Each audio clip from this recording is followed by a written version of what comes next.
मैं चाहता था कि आप लोग उनके विषय में मेरे से बात करें। रीजन ये है कि उनके कुछ यूट्यूबर हैं, उनके कुछ फाइल हैं, उनको ये लगता है कि मैं उनके घर में घुसता हूँ। तो भाई मेरे घर में कोई नहीं घुसता है। आप लोग कभी मेरे पत्नी के बारे में तो सवाल नहीं करते। अच्छा, दुनिया में कोई भी आदमी रवि जी के पत्नी के बारे में क्यों नहीं घुसता, मनोज जी के पत्नी के बारे में क्यों नहीं घुसता, दिनेश जी के पत्नी के बारे में क्यों नहीं घुसता? क्योंकि हमारा मैटर हमारे घर में सॉल्व हो जाता है। दुनिया की कोई भी चीज जब रोड पे आ जाती है ना तो वो घर की नहीं होती। हमारी अगर गाड़ी है तो रोड पे कभी आई और फिर से घर में आ गई तो हमारी पर्सनल है। सरकारी अगर आप खुद ही बना दोगे, हर प्लेटफॉर्म पे अपनी गाड़ी को खड़ा करोगे तो वो सरकारी प्रॉपर्टी है। और जब कोई भी दुनिया का चीज जब मार्केट में आ जाता है तो वो घर का नहीं होता। लेकिन लोग उनके फाइल या उनके कुछ यूट्यूबर बोलते हैं जी, इनको उनके बारे में बोल के जब तक नहीं मैं बोलूंगा तब तक मैं नहीं चलूंगा। अब उनको कैसे बताऊं कि भाई उनके बारे में तो तुम डेली बोलते हो, तो तुम क्यों नहीं चल जाते हो? उनकी तुम तारीफ भी करते हो, उसके बाद तुम कहे नहीं स्टार बन जाते हो? तुम्हें बन जाना चाहिए स्टार। और उनके बारे में दुनिया में मैं अकेला थोड़ी हूँ बोलने वाला। आज तो पूरी महिलाएं बोल रही है समाज की, और मैं अकेला बोलने वाला नहीं हूँ। भाई गलत क्या है, सही क्या है, ऐसा नहीं कि मैं स्टार हूं तो मैं सही ही करता हूँ, ऐसा नहीं है। मैं भी इंसान हूँ, गलती मुझसे भी होती है यार। लेकिन मेरे कहने का मतलब, एक औरत का सम्मान अगर आप नहीं कर सकते तो समझिए कि आप अपने माँ का सम्मान नहीं कर रहे। क्योंकि आपकी माँ के साथ अगर ऐसा हुआ होता तो आप पैदा होते नहीं होते। इस धरती पे देखिए, मैं उनको खोदता था इसलिए ताकि वो कम से कम भाभी को अपना ले। मैंने एक बहुत बीच में बात बोली, आप नाम लेने से ही चक रहे हैं नहीं, मैं उनको खोलता था इसे। मैं बीच में अखिलेश बाबा के घर पे ही गरीब प्रदेश में मैंने एक बात बोल दी थी। वो बोलते हैं कि सोहर बजाओ जब बात हुई थी। मैं बोला कि आपके घर में सोहर नहीं हो सकता। मैं इसलिए बोला था वो बात कि ताकि इस बात को उनको लगे और वो भाभी को अपना के और मेरे बात को झूठा साबित कर दे।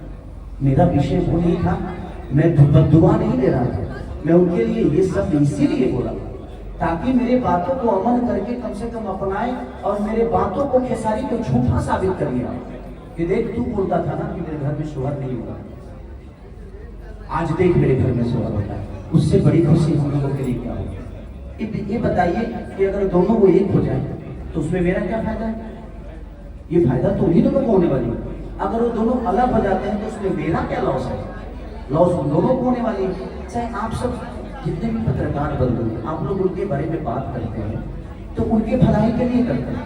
ऐसा नहीं, जितने भी बच्चे उनके बारे में आज बुरा भी बोल रहे हैं तो उस बुराई में भी उनका भला ही है। क्योंकि आप गलत करोगे तो भाई सिर्फ आप तारीफ सुनना पसंद करते हो। मेरे कहने का मतलब कि जब तक किसी भी चीज की आलोचना नहीं होती है ना, इंसान अपने अंदर सुधार नहीं करता। मैं भी गलत होता हूँ यार, ऐसा नहीं कि मैं भगवान हूँ, मेरे अंदर भी बुराइयां हैं, लेकिन मुझे ये पता नहीं है। आपको बताना पड़ेगा कि भैया आप यहाँ पे गलत हैं, क्योंकि आपकी कोई भी चीज आपको समझ में नहीं आती है, लोगों को समझ में आती है कि आप कितनी सही हैं और कितनी गलत हैं। तो मैं इसलिए मैं तो चाहता ही नहीं था कि आप उनके सवाल में से करें। सवाल इसलिए है ना कि वो भी चुनाव में है, आपके बारे में भी चुनाव में कहा जा रहा है। अब वो जब वीडियो वायरल हुआ रोते हुए, उनकी पत्नी रो रही थी और सारी बातें आपने भी देखी होगी। उसके बाद पवन सिंह एक इंस्टाग्राम पे स्टोरी डालते हैं कि वो टिकट मांगने आई थी और टिकट का जब बात नहीं हुआ हम बोले कि कैसे मैंने वो जेपी नड्डा है जिनसे टिकट मांगने गए। ये कौन सा विषय हो गया? वो अमित शाह जी हैं, उनका टिकट आज तक मिला है जो दुनिया को टिकट दे रहे हैं।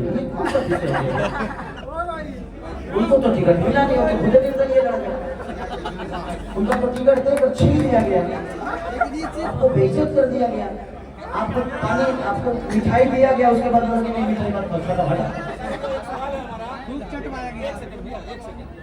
हमारा एक सवाल है, करीबन 10 इंटरव्यू मैं कर चुका हूँ, इंटरव्यू करता हूँ तो आपके बारे में 2 बात जरूर जो करती है। जी कहती है कि अगर भोजपुरी इंडस्ट्री में अगर कोई सबसे खास है हमारे लिए तो वो है खेसारी लाल यादव, क्योंकि उनको मैं अपना भाई मानती हूँ। क्या खेसारी लाल यादव ज्योति सिंह जी का सपोर्ट करेंगे? क्योंकि पिछले लोकसभा में खेसारी भैया आप काराकाट के क्षेत्र में आप आए थे पवन सिंह जी के बुलाने की वजह से।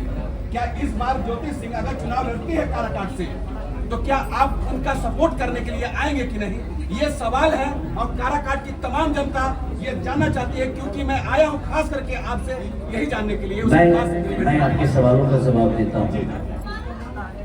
अगर ज्योति जी को कोई टिकट दे या ना दे, मैं पूरे बिहार के जनता से बात कहना चाहता हूँ कि उस महिला को कोर्ट ने अभी तक कोई डिसीजन नहीं दिया।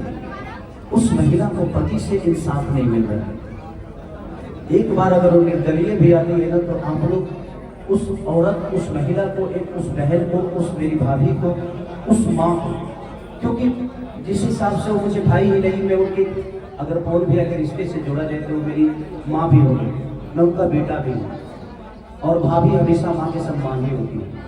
तो मैं एक बेटा होने के नाते मैं उस माँ के लिए बोलता हूँ कि अगर वो महिला निर्दलीय भी लड़े ना, तो प्लीज आप लोगों का सपोर्ट करिए। बिल्कुल मैं जाऊँगा, मैं बिल्कुल जाऊँगा, क्यों नहीं जाऊँगा।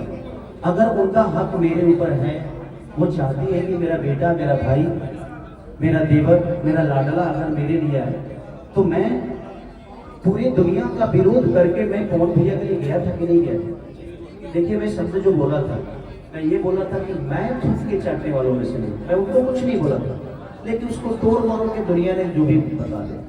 भाई, मैं थूक के चाटने वालों में से नहीं, दुनिया क्या करती हूँ उनका विषय, मैं ये शब्द बोला था। बट उसको तो भाई जिसको बनाना है तो मेरे शब्दों से कहीं से कुछ भी निकाल के गलत तो साबित करना है।